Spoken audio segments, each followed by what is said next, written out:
Hello and welcome to Luke Dyer's Psychology 2 assignment. First I'm going to start talking to you about arousal. My definition of arousal is that it is a state of readiness that our body prepares itself for whilst encountering different scenarios. This means that the level of arousal and the way in which we behave affects our motivation and the way we perform in a sport. A reference definition from Gold and Crane 1992 is a general physiological and psychological activation varying on a continuum from deep sleep to intense excitement. There are three different types of arousal which will affect a person's performance. Firstly is low arousal. This is when an athlete will have a broad attention span and is concentrating on everything but the task they have been set to complete. This would usually be at the start of an event before kick-off at a football game, for example.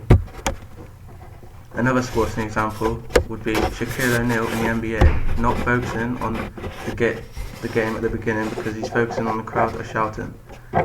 This shows low arousal to be at the game, and his motivation will be very low, so his performance will be very low. The next is high arousal. This is where athletes start to metaphorically see in tunnel vision. This is the opposite side of the scale to low arousal, and the athlete is focusing too hard on one aspect. This could be anything from trying to tackle the player to shooting in football. This shows that the athletes are hypersensitive to one cue. An example would be Ronaldinho in a friendly against England. He stepped up to take a penalty for Brazil, and because he was focusing on putting the ball into the bottom corner, Joe Hart could read his body language and could make the save, meaning that the ball did not go into the goal. The next slide is optimum arousal. This is where an athlete is focused on all relevant cues that are needed to be at their highest performance level during a game. There are theories to argue this is correct. This is the correct type of arousal, as I will explain. An example of this would be Lionel Messi when he's playing football. He runs through players, beating defenders and the goalkeeper to score. He shows he is optimally aroused because he can make sure that he is running with the ball close to his feet, so the defenders cannot get the ball off of him. And when he shoots, he makes sure he uses the correct technique. Now I'm going to talk about the different theories surrounding arousal. Firstly is the whole drive theory. This theory is best shown in this graph. It demonstrates a positive correlation between performance and arousal. This means at low levels of arousal, performance for the athlete will be low, and as arousal increases, so does the performance. The theory suggests that elite athletes have trained themselves to ensure their dominant response will be good, and non-athletes' response will be naturally poor. An example of this would be a relay runner in an Olympic final. Because they will be highly aroused, they will be less likely to make mistakes, such as dropping the baton. Whereas at a school sports day, the arousal level might get to them and they could drop the baton. This would not apply to all sports, such as dart players would not find this trend helpful because they would need to keep a medium level of arousal so they are not overwhelming themselves and that they can concentrate very hard on the task in hand. The next theory is the inverted U theory.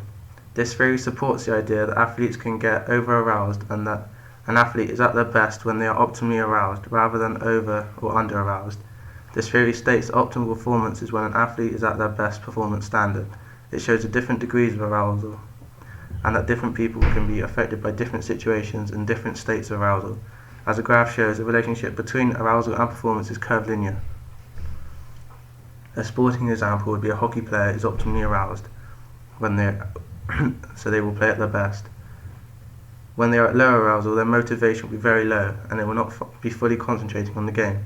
On the other hand, if they are over-aroused, they would be too motivated and would have tunnel vision, so they will not be thinking about the consequence that may follow their actions, such as going in for a silly tackle or losing their temper and arguing with officials or players because of their lack of concentration and arousal. Staying on inverted U theory, there is another aspect which explores the idea that different skills will have a different optimum arousal. Athletes need to use a lot of muscle groups or powerful movements to complete a skill which will need a high level of arousal.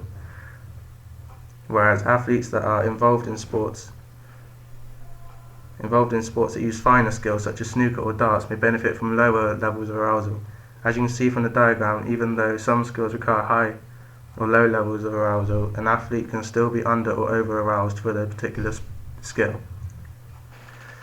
A sporting example for this would be when a golf player is in a match. Their arousal level would be low because they are fully concentrating to get a good positive start at the beginning and make sure their posture is correct so they hit the ball as hard as they can.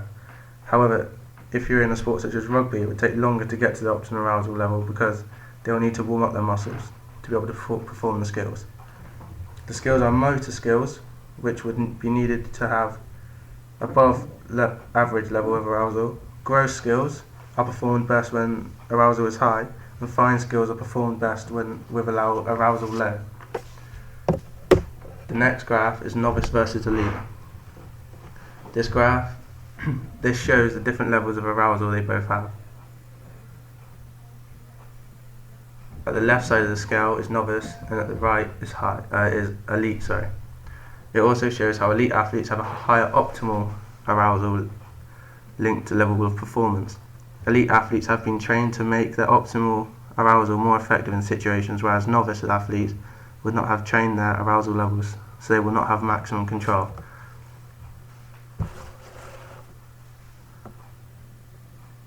When they reach high levels of arousal, a coach would need to know their players and situations in which they would be stable. If it was a World Cup final and a manager puts in a young player for the last penalty of the game, it is more than likely that the player will miss because they have not trained themselves to cope with that level of arousal. Another example would be Dwight Howard taking a free throw. He will have a high level of arousal, which to a non-athlete this would mean that they would feel very pressured, meaning they would more likely miss. However, because he is trained to cope with the situations, Dwight Howard would be more likely to score rather than choke, as some people may call it. The next theory, individual zones of optimal arousal. This theory states that at low levels of arousal, performance will be lower, and when arousal is optimal, the performance will be at its best. When arousal levels increase, performance will start to decline. The difference between the inverted U theory and this theory is that this theory says that optimal arousal is different for different sports. Generally, sports that require more concentration will be closer to the left side of the graph because higher arousal levels stop the performer having good concentration and gives them too much broad attention span. An example would be in darts. The optimal arousal where performance would be at its best would be quite low compared to weightlifting, which would need a high level of arousal in order to perform at its best. As you can see from the graph, athlete C would be a weightlifter and athlete A would be a darts player.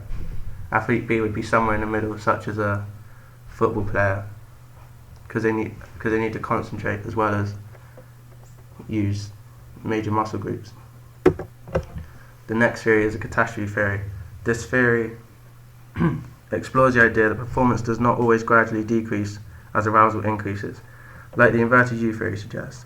Instead, this theory suggests that athletes could go to pieces or choke, as is more commonly known. The graph for catastrophe theory is an inverted U theory that has a drop-off. The drop is where the performer is said to choke. However, the graph shows at point B, where the choke can either carry on with an extreme over-arousal causing their performance to decline, or the performer can control the situation and calm themselves down to be ready to perform again.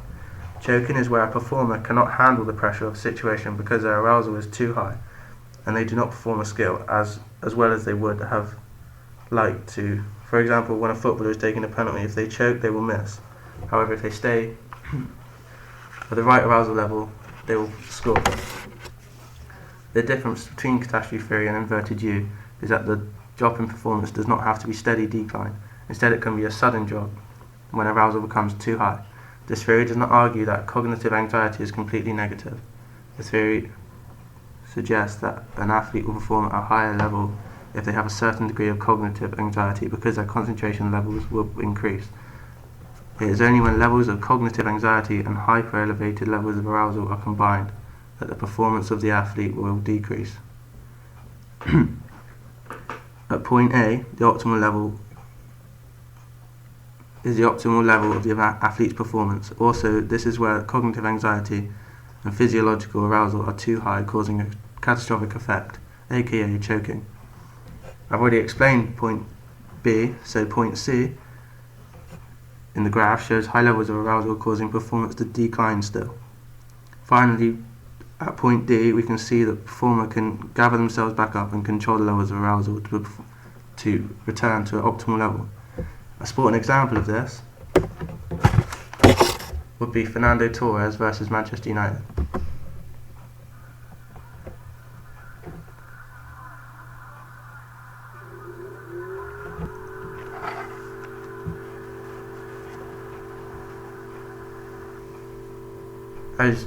As you can see from that video, he is majorly over-aroused with the pressure of a big important game against a big team such as Manchester United. He choked when he had an open goal opportunity. This is a good example because it shows that even elite performers can choke at any moment, because he had done the difficult skill, which is taking the ball past the goalkeeper. However, he choked at the very last minute when trying to put the ball into the goal. That is arousal. Now I'm going to start on stress. Stress is the movement when a person feels threatened. Is the moment, when a person feels threatened or fears something and responds with a series of psychological and physiological changes. People perceive the demands, threats and fears outweigh the perceived capabilities or benefits. A definition of stress is a pattern negative psychological state and psychological responses occurring in situations where people perceive threats to their well-being, which they may be unable to meet. This was said by Lazarus and Folkman in 1984. There are two terms to define stress in sport: eustress and de-stress. Eustress is a good form of stress. It gives people a feeling of fulfillment. This stress lets athletes achieve their goals because they will be intrinsically motivated. This would also increase their skill level because their concentration is being increased to meet their demands. An example of this would be an Olympic sprinter such as Johan Blake, setting a target to beat his training partner Usain Bolt. This is intrinsically motivating because he doesn't get anything out of this apart from a place in the Olympics. He set this goal and he achieved it in the 200-meter sprint for the trials for the 2012 Olympics.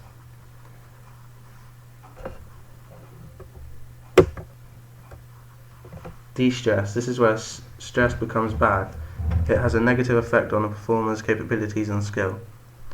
This is an extreme form of anxiety or nervousness. This would mean that the athlete would not meet the demands of the skill needed to be performed, such as a free throw in basketball. Another example of this would be in a Rugby World Cup. It's the final minute of the game, and it's the final game of the competition. The game is tied. The ball is passed to an open player 20 metres on the try line. However, because they are feeling distressed, they fumble the ball for a knock-on, and the possession is turned over, and the opposition win the game. There are 4 stages to stress. Stage 1. At stage 1 of the stress process, there is a demand for the athlete. For example, taking a penalty in the game. Stage 2. The athlete now needs to perceive the demand that is set. This is where it can either be eustress or de-stress, depending on the way they are. Is at this stage they start to understand how negative perception of the demand can cause a negative mental state, a lack of self-confidence and lack of concentration, which would cause them to miss. Stage 3. This stage increases the level of arousal of the performer, and during the stage the athlete will experience high levels of arousal, higher levels of cognitive and somatic anxiety also, as well as changes in their attention and concentration. At stage 4 is the final stage. This stage determines the outcome of the performance. It will either be positive or negative. The penalty taker will either